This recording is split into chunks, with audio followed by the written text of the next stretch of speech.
नमस्कार दोस्तों, मैं वैभव एक बार फिर से स्वागत करता हूं आपका टेक एंड मोटर्स की आज की इस वीडियो में। और आज की इस वीडियो में हमारा जो टॉपिक रहने वाला है वो रहने वाला है can we really boycott China. मतलब ऑल प्रोडक्ट्स चाइना के कट ऑफ कर देने हैं, हमें अपनी लाइफ से निकाल देने हैं। तो क्या हम ऐसा कर सकते हैं, तो इसके ऊपर आज हम बात करेंगे। तो सबसे पहले बात कर लेते हैं ऑटोमोबाइल मार्केट की, कि ऑटोमोबाइल मार्केट में क्या है हमारे पास जो हम सीधा चाइना से कनेक्ट कर सकते हैं। तो फिलहाल दो कंपनीज हैं जो चाइना से ऑपरेट होती हैं, MG एंड किया। तो ये दोनों काफ़ी तेज़ी से आगे बढ़ रही हैं इंडिया में और काफ़ी अच्छी सेल पकड़ने की कोशिश है इनकी अगले 1-2 साल में। तो क्या हम उन्हें बाइकआउट करने से चाइना का बाइकआउट हो जाएगा?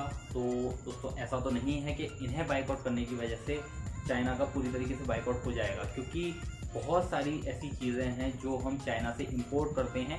इवन बहुत सारी ऐसी चीज़ें हैं जो चाइना हमसे इंपोर्ट करता है, यानी कि हम भेजते हैं चाइना को, एक्सपोर्ट करते हैं। तो इसमें जो मास जो कंजप्शन है वो है इलेक्ट्रॉनिक मार्केट का। इलेक्ट्रिकल्स मार्केट में हम देखें तो हमारी खुद की कंपनी बहुत आगे हैं और बहुत ज़्यादा कंट्रीब्यूट कर रही हैं, इंडिया में ही नहीं वर्ल्ड में इलेक्ट्रिकल्स में। लेकिन इलेक्ट्रॉनिक्स की जहाँ पर भी बात आ जाती है वहाँ हम सीधा देखते हैं चाइना की तरफ, क्योंकि कोई भी इलेक्ट्रॉनिक प्रोडक्ट हो, चाहे मोबाइल फ़ोन्स हो, लैपटॉप्स हो, कंप्यूटर हो, या कोई भी चीज़ छोटी से छोटी बड़ी से बड़ी, वो चाइना से जुड़ी हुई होती है कहीं ना कहीं। उसका प्रोडक्शन भले ही हम कर रहे हैं इंडिया में, लेकिन उसका जो इंटरनल पार्ट है, उसका चिपसेट है, आईसी वगैरह है, वो कहीं ना कहीं हमें इंपोर्ट करनी होती है चाइना से, या फिर कोई और भी कंट्री है उसके लिए मोस्ट प्रोड्यूसर जो है वो चाइना ही है। गाड़ियों में अगर हम बात करें तो गाड़ियों में जो 2 गाड़ियां मैंने बताई वो मेनली चाइना से आती हैं। बाकी गाड़ियों के भी बहुत सारे पार्ट्स जो है चाइना से इंपोर्ट किए जाते हैं अलग अलग कंपनीज के द्वारा और अलग अलग देशों में।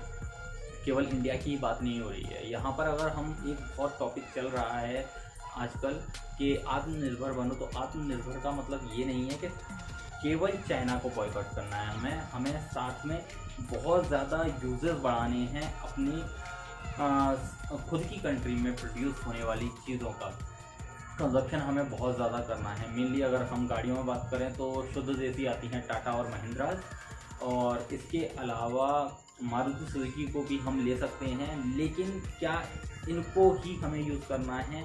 तो इसके साथ साथ हमें समझ में आता है कि दूसरी कंपनीज भी जो इंडिया में अपनी प्रोडक्शन कर रही हैं वो भी कहीं ना कहीं इंडियन इकोनॉमी में कंट्रीब्यूट तो कर रही हैं, क्योंकि एम्प्लॉयमेंट वो दे रही हैं।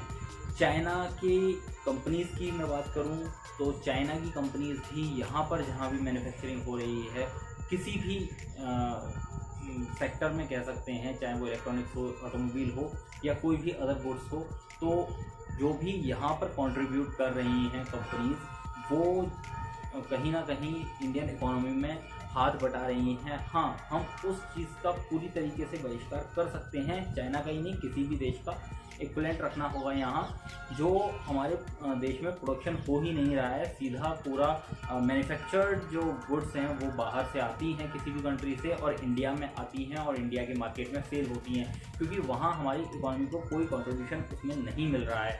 लेकिन अगर कोई कंपनी हमें कंट्रीब्यूट कर रही है यहाँ पर प्रोडक्शन करके, जैसे कि मैं बात करूँ मोबाइल कंपनीज़ की, तो मोबाइल कंपनीज़ में आजकल बहुत सारी कंपनी में, मैं किसी का नाम नहीं लूँगा, लेकिन लिखा आता है मेड इन इंडिया। तो बेसिकली जो उसके पार्ट्स हैं, जो उसके चिपसेट्स वगैरह हैं, बैटरीज वगैरह हैं, वो सारी चाइना से ही आ रही हैं, लेकिन वो असेंबलिंग जो है वो हो रही है इंडिया में। तो हम उसे पूरी तरीके से बॉयकॉट नहीं कर सकते। अगर उसे हमने पूरी तरीके से बॉयकॉट कर दिया तो जितने हमारे इंजीनियर्स वर्कर्स वहाँ लगे हुए हैं उस कंपनी में अपनी सर्विसेज दे रहे हैं, तो उन सब की जॉब्स वहाँ से चली जाएगी, क्योंकि डिमांड ही खत्म हो जाएगी। तो हम पूरी तरीके से वो भी नहीं कर सकते। लेकिन बॉयकॉट करने का मतलब ये है कि बॉयकॉट करने पर हम सबसे पहली प्रायोरिटी उन गुड्स को दें जो प्रॉपर प्योर इंडियन हैं, ज़्यादा से ज़्यादा पार्ट्स इंडिया में मैन्युफैक्चर हुए हैं, ज़्यादा से ज़्यादा जो खर्चा है वो इंडिया में हुआ है उनके ऊपर, सारे पार्ट्स की असेंबलीज से लेकर पार्ट्स की जो अवेलेबिलिटी है वो इंडिया ने कराई है, उसको हमें प्रायोरिटी देनी है। उसके बाद उनको प्रायोरिटी देनी है अगर वहाँ ऑप्शन नहीं बचता है जो इंडिया में मैन्युफैक्चरिंग कर रही हैं। मेनली मैं नहीं समझता कि कोई भी ऐसी चीज़ है जो इंडिया में नहीं बन रही है और सीधे बाहर से इंपोर्ट हो रही है, ऐसी कोई चीज़ नहीं है। कोई ना कोई ऑप्शंस तो अवेलेबल है, हाँ थोड़ा बहुत महंगा हो सकता है। इसी के साथ साथ हम ओपन इकोनॉमी भी हैं, तो हम एक तरीके से पूरी तरीके से बाइकआउट किसी भी कंट्री को नहीं कर सकते हैं, क्योंकि जब हम किसी कंट्री को बाइकआउट कर सकते हैं तो कोई कंट्री हमें भी कंट्रीब्यूट नहीं करेगी, कोई भी कंट्री, तो वहाँ भी एक मैसिव प्रॉब्लम क्रिएट हो सकती है। इस वजह से सबसे पहले प्रायोरिटी उसे देनी है जो रूट से हर तरीके से कंपनी वो इंडियन है, इंडियन मैन्युफैक्चरिंग है।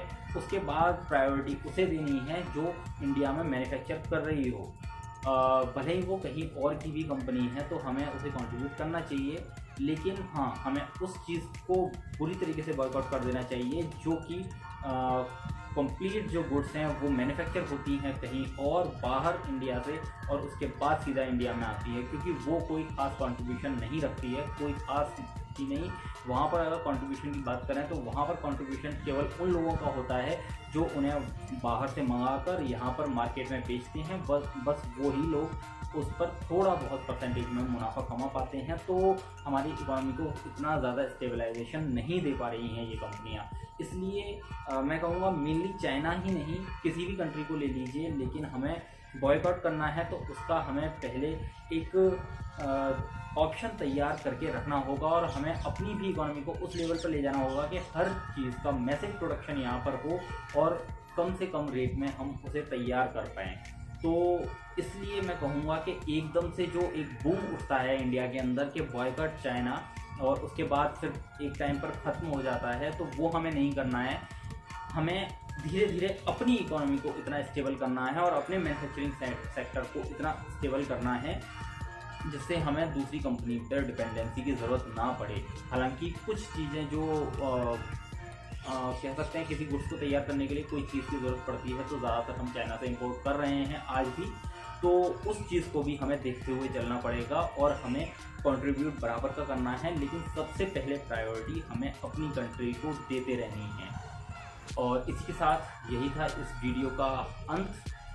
मुझे लगता है आपको वीडियो पसंद आई होगी, अगर पसंद आई है तो लाइक करें, शेयर करें, साथ ही साथ सब्सक्राइब कर लीजिए और बेल आइकन को प्रेस कीजिए जिससे आप किसी भी वीडियो की नोटिफिकेशन टाइम पर पा सकें। और इसी के साथ अगर आप ये वीडियो फेसबुक पर देख रहे हैं तो हमारे पेज को लाइक कीजिए। नमस्कार, धन्यवाद।